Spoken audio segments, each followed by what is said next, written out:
Basically, content-wise, no relation, but somehow Holland and Chat Noir in combination work really well as an evening. It brings a variety of moods and movement.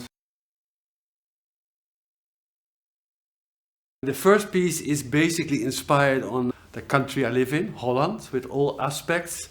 The past, with the famous painter masters, the tulips, the mentality of the Dutch people. On one hand, they're very religious, at the same they were very good business people at the same time, you know. And Holland is also a very organized country. So all those aspects of Holland I'm mixing in a piece, which is not a story, but it feels somehow as a story. Holland is a very physical piece, but also has a theatrical aspect, but it's, yeah, in Germany it's more streng. The second piece is called Le Chat Noir. Le Chat Noir was a very famous cafe in France, in Paris, and around 1900, called the Fin de siècle, there was a place where the Bohemian artists came together.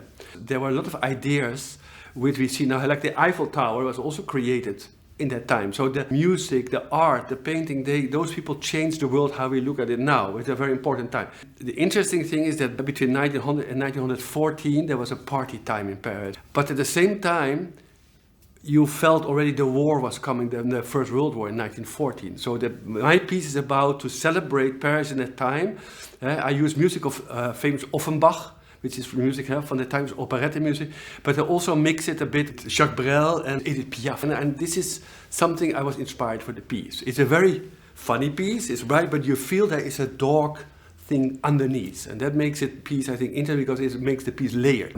So they both have a strong identity and a strong atmosphere, both pieces. Yeah, I think it's very interesting to have a piece which is already there to teach to a new company. They give the piece a new vibrant, a new energy, and also something personal. So both pieces are the same, but because they're new dance and it's produced here, it will become new also. And also it inspires me to change some things for them, to make it more personal, to make the pieces even better, because you look at it for a while and then you teach it to a new company and you discover new things, new possibilities. So I can make the piece more richer.